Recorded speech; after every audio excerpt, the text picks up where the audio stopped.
Last week, we talked about the lawsuit against Daniel Defense. This week, we're talking about a lawsuit against Palmetto State Armory. They've been sued by a former employee for racial discrimination. This case touches on some serious allegations and is a bit more complex, legally speaking, than your average gun case. So let's break it down. But before we get started, bear in mind, guys, this is a lawsuit, meaning these are just allegations. The lawsuit could be totally false or 100% true or somewhere in the middle. That said, this is a lawsuit brought under Title VII of the Civil Rights Act, which makes it illegal to discriminate against a person on the basis of race, and these types of claims are handled differently than other claims.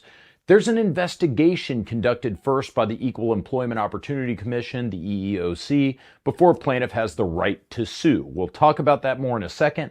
Let's get to the allegations first. By the way, I'm not using any names, but I'm going to be showing the pleadings here. I'm too lazy to redact anything. This is all public record anyways. On April 1, 2024, a former employee of PSA, whom we'll call the plaintiff, filed a lawsuit against the company. The allegations are pretty severe, including claims of racial discrimination, hostile work environment, retaliation, and defamation. The plaintiff, a black man, was employed as an AK armorer from November 2021 until September 2022.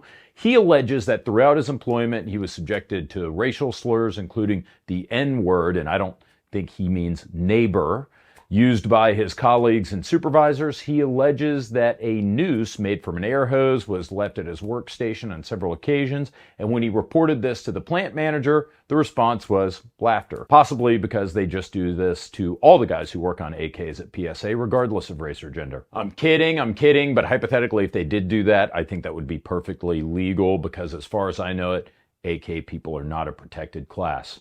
Nor should they be. Look, guys, let's be honest with ourselves here. Have you ever been to South Carolina? Have you been?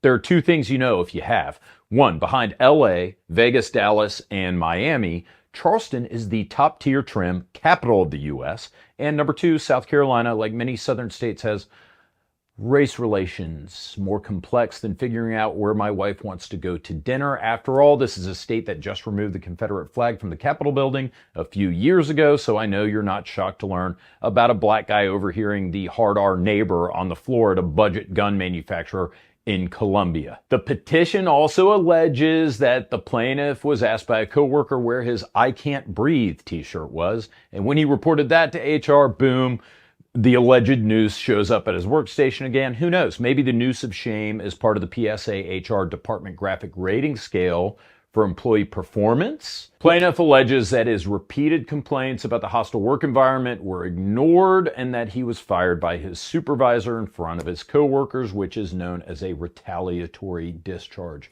Again, this could all be false, and the guy's just an asshole coworker. I've seen that happen before. But it's also possible that these allegations are completely true, and PSA's HR department's run by Strom Thurmond Jr. Fun fact, to probably not bring up during a job interview or a first date, South Carolina Senator Strom Thurmond's filibuster of the Civil Rights Act was the longest single-person filibuster in history, as he spoke for over 24 hours straight. You could watch almost 2 entire Nut and Fancy videos start to finish in that same time frame. It's not really that impressive. My mother-in-law will talk nonstop for an entire weekend, and no one ever wrote a Wikipedia article about that. I know it seems like I'm making light of these very serious allegations. I assure you I'm not. This is just my coping mechanism, but let's talk about how serious these allegations are. The plaintiff was granted a right to sue by the EEOC. What does that mean? When someone alleges that they've been discriminated against at work, they have to file first a charge with the EEOC. The EEOC will then investigate, which typically involves reviewing evidence, interviewing witnesses, and if the EEOC believes there's a reasonable cause to believe discrimination occurred, the EEOC will mediate the case. If the mediation fails, the EEOC issues something called a notice of right to sue, allowing the plaintiff to file suit. The EEOC has this process in place to filter out bullshit discrimination claims before they go to court. It's important to mention that the plaintiff hasn't proven his claims, but the EEOC apparently believed that there was enough evidence for this case to proceed to court. The suit was filed in state court, and in addition to racial discrimination and retaliatory discharge claims, plaintiff raises a defamation claim. Defamation, what's that? It's a whole nother video that we're not even going to touch here today.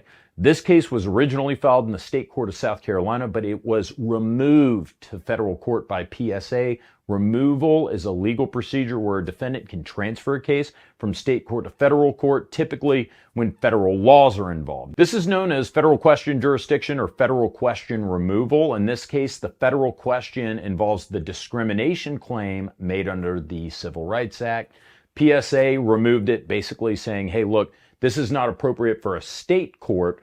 This is a question of federal law, and therefore the federal court should hear it. Now, why would they do that? Typically, defendants like federal court better. PSA may have removed the case to draw a more conservative jury, since federal juries are drawn from different jurisdictions than state juries.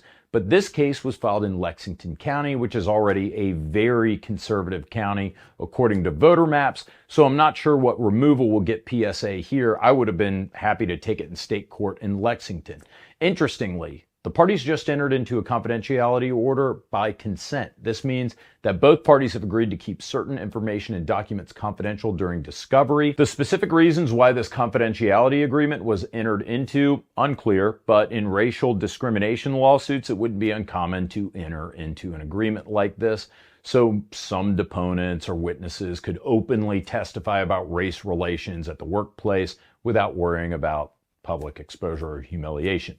This lawsuit was just filed in April 2024. Legal proceedings like this can take years to resolve given the complexities of discovery, pretrial motions, plus settlement negotiations. According to a study by the ABA, American Bar Association, around 70 to 80% of federal civil cases settled, but only 58% of discrimination cases settled.